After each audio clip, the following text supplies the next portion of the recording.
tonight or whatever time you're watching. This is our last video of A Christmas Carol.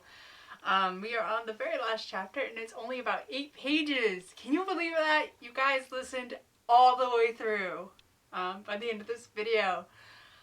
So, let's get started, shall we? So excited. Chapter 5, The End of It. Yes! And the bedpost was his own. The bed was his own. The room was his own. Best and happiest of all, the time before him was his own to make amends in. I will live in the past, the present, and the future, Scrooge repeated as he scrambled out of bed. The spirits of all three shall strive within me. Oh, Jacob Marley, heaven and the Christmas time be praised for this. I say it on my knees, oh Jacob, on my knees. He was so fluttered and so glowing with his good intentions that his broken voice would scarcely answer to his call.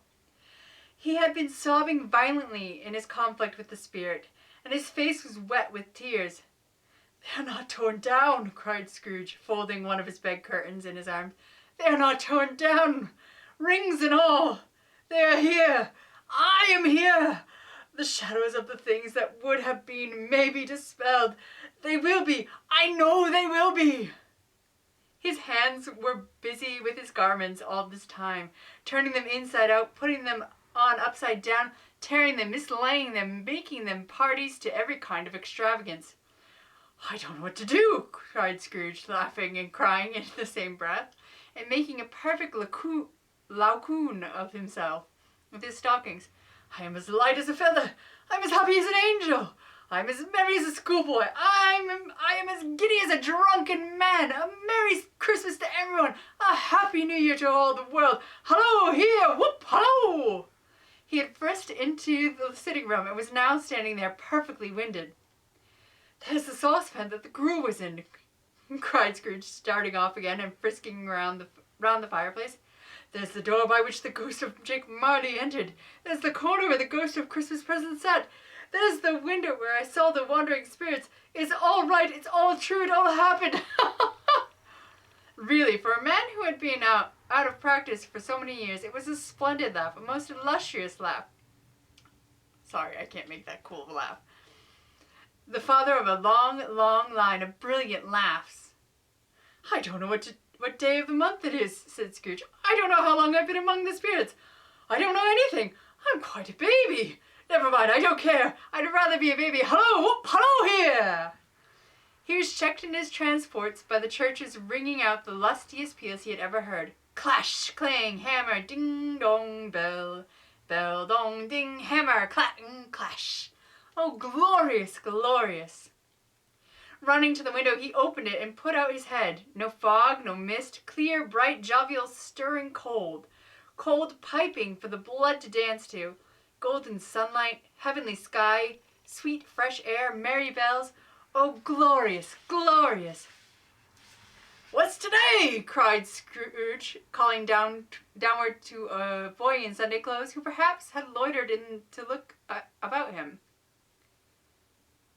I really started with that. "Eh?" returned the boy, with all his might of wonder.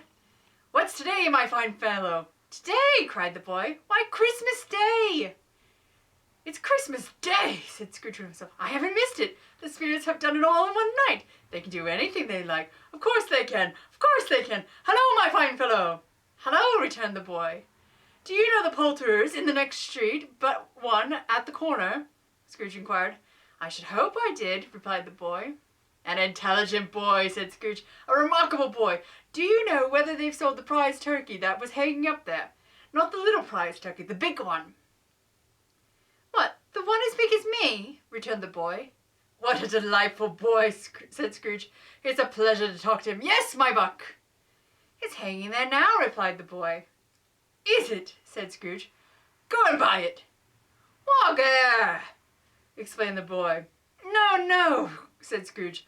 "I am in earnest. Go and buy it, and tell him to bring it here, that I may give them the direction where to take it. Come back with the man, and I'll give you a shilling. Come back with him in less than 5 minutes, and I'll give you a half-crown." The boy was off like a shot. He must have had a steady hand at at a trigger who could have got a shot off half so fast.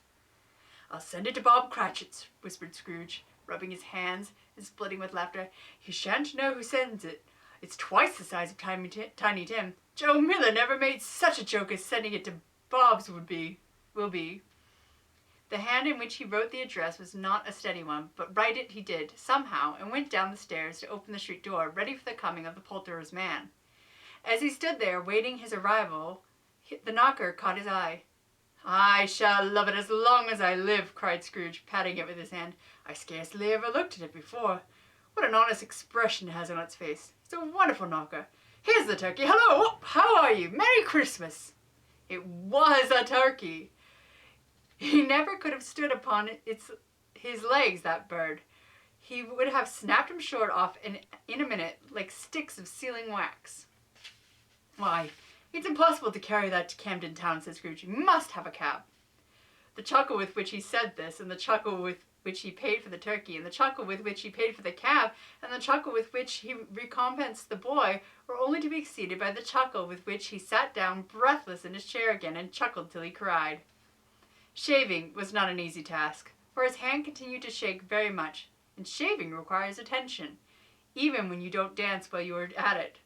But if he had cut the end of his nose off, he would have put a piece of sticking plaster over it and been quite satisfied.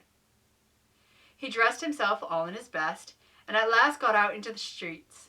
The people were by this time pouring forth, as he had seen them with the ghost of Christmas present, and walking with his hands behind him, Scrooge regarded every one with a delighted smile. He looked so irresistibly pleasant, in a word, that 3 or 4 good-humoured fellows said, "Good morning, sir, Merry Christmas to you," and Scrooge said often afterwards that of all the blithe sounds he had ever heard, those were the blithest to his ears.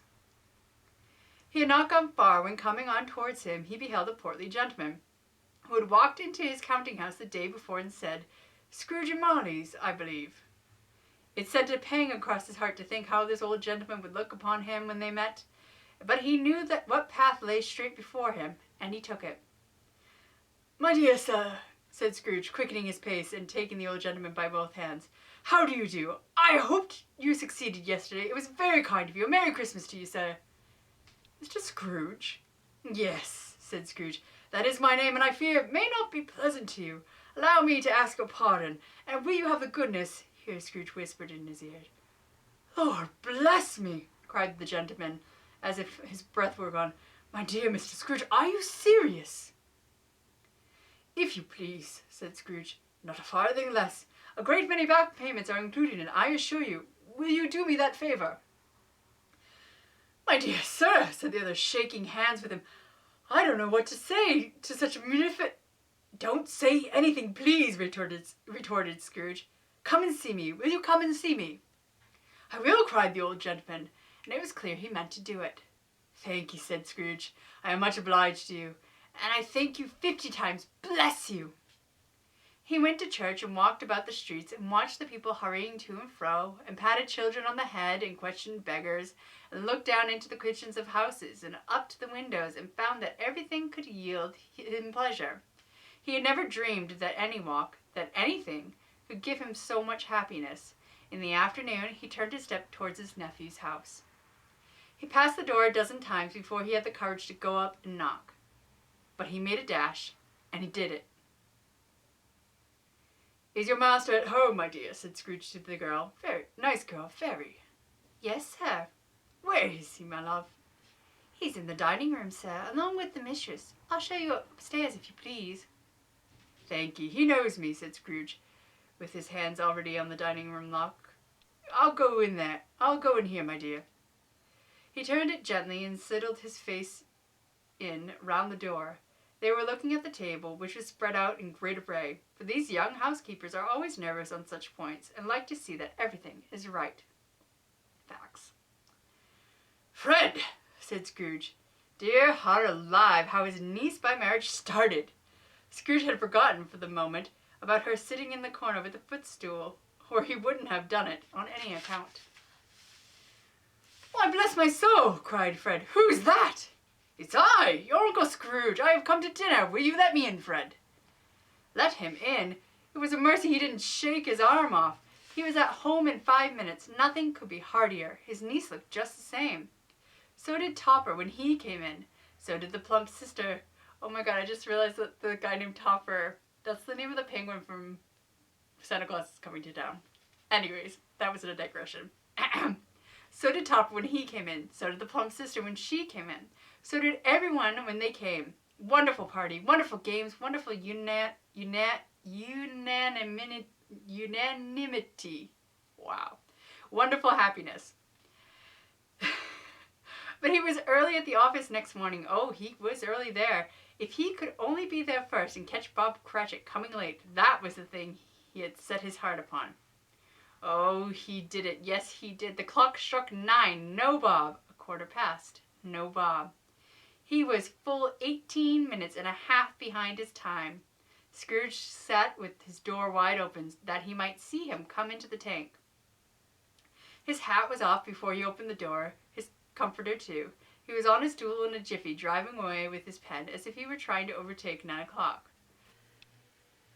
"Hello," growled Scrooge in his accustomed voice, as near as he could feign it. "What do you mean by coming here at this time of day?" "I am very sorry, sir," said Bob. "I am behind my time." "You are," repeated Scrooge. "Yes, I think you are. Step this way, if you please." "It's only once a year, sir," pleaded Bob, appearing from the tank. It shall not be repeated. I was making rather merry yesterday, sir." "Now, I'll tell you what, my friend," said Scrooge. "I am not going to stand this sort of thing any longer, and therefore," he continued, leaping from his stool, and giving Bob such a dig in the waistcoat that he staggered back into the tank again, "and therefore I am about to raise your salary."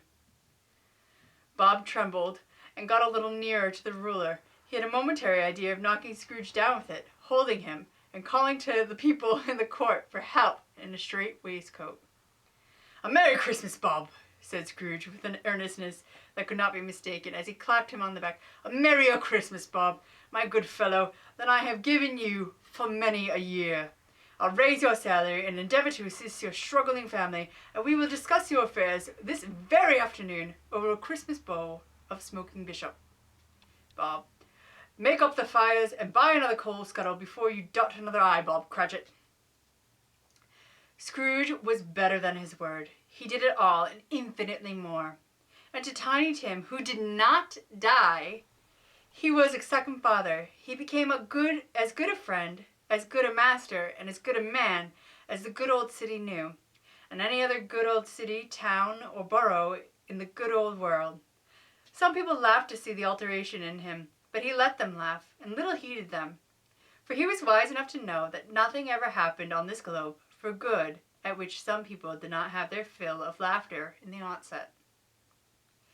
And knowing that such as these would be blind anyways, he thought it quite as well that they should wrinkle up their eyes in grins, as have the malady in less attractive forms. His own heart laughed, and that was quite enough for him. He had no further intercourse with the spirits, but lived upon the total abstinence principle ever afterwards. And it was always said of him that he knew how to keep Christmas well, if any man alive possessed the knowledge. May that be truly said of us and all of us. And so, as Tiny Tim observed, God bless us, every one.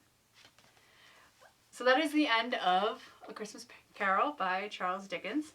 I hope you guys enjoyed listening to me butcher the English language.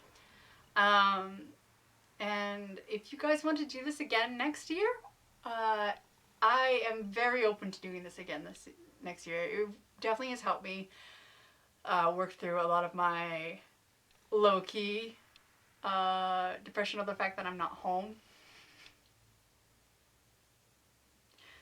with my family, because it makes me feel like I'm connecting with you guys, especially when I'm getting comments back from you, or you guys are calling me out with your answers. It's definitely helped ease that loneliness that comes with knowing that although you're happy in the overall, you still made a choice to separate yourself